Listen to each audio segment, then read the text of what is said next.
보아스가 즉시 법원에 전화합니다. 그는 그 자신이 그 도시의 장로 또는 장로 중 한 사람이었을 것입니다.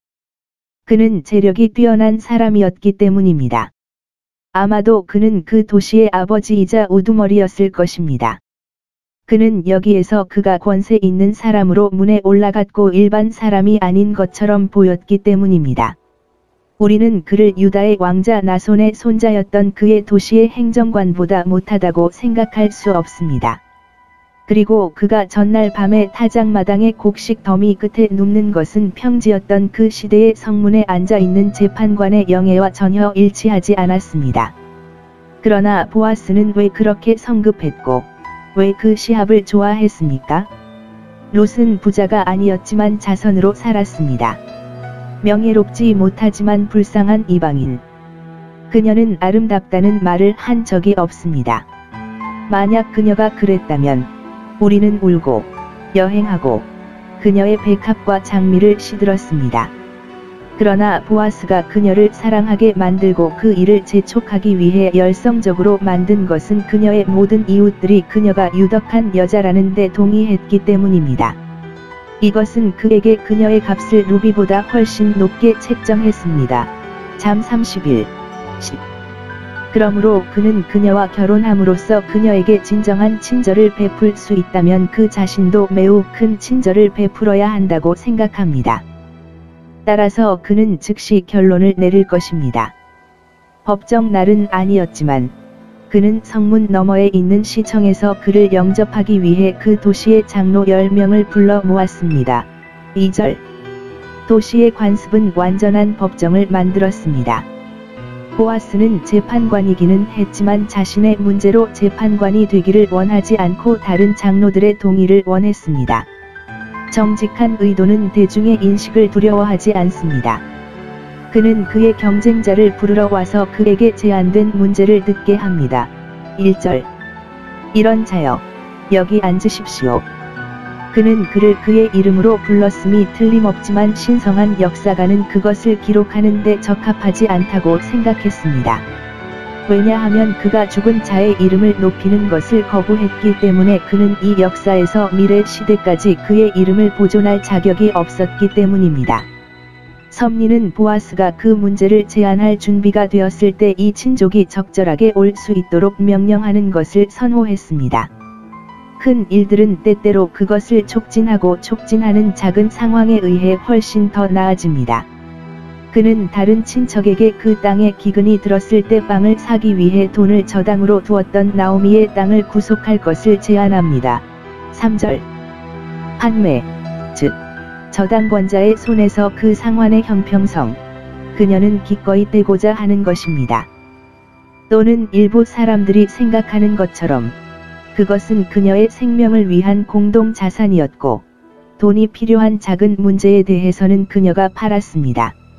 매수자로서 가장 적합한 시정 상속인에게 그녀의 이권이 있다. 이에 그는 친족에게 법적 통지, 4절을 하여 거부하게 하였다. 내 돈은 내 친족의 돈만큼 좋다. 마음이 있으면 먼저 사겠다고 하고 친족에게 아무 말도 하지 않는 것이 어떻겠습니까? 아니요. 보아스는 그 매매를 좋아했지만 그렇게 하지 않았을 것입니다.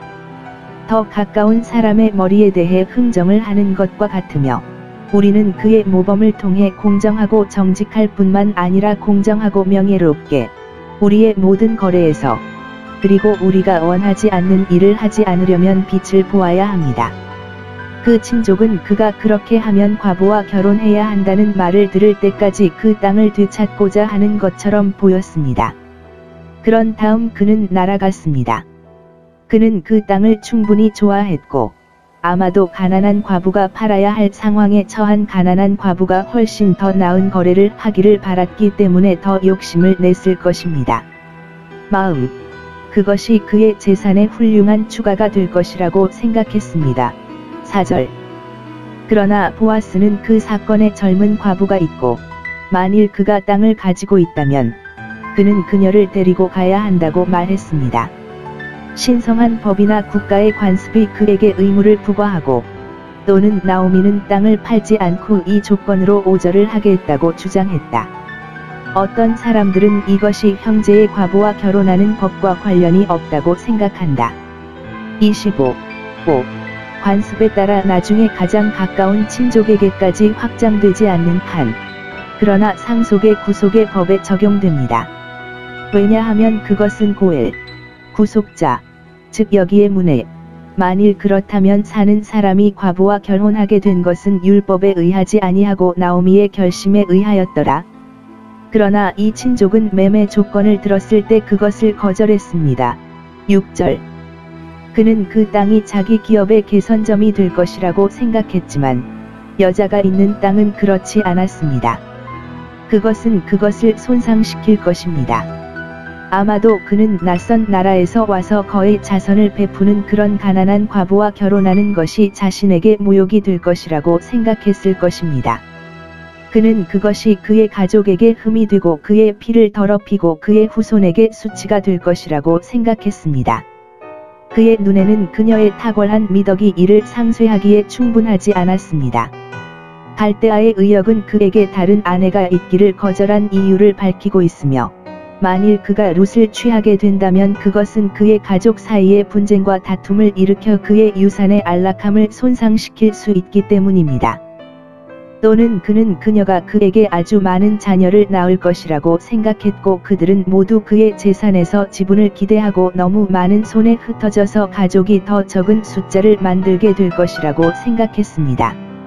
이것은 많은 사람들로 하여금 위대한 구속을 부끄럽게 만듭니다.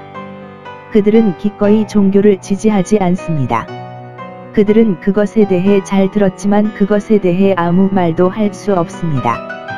그들은 좋은 말을 할 것이지만 동시에 좋은 말을 할 것입니다. 그들은 이 세상에서 그들 자신의 유산이 손상될까 두려워서 그것을 기꺼이 나누지만 그것에 묶일 수 없습니다. 천국은 기뻐할 수 있지만 거룩함은 생략할 수 있습니다.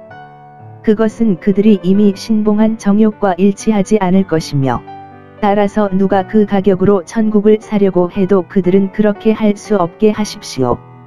5. 구속의 권리는 보아스에게 정당하게 포기되었다.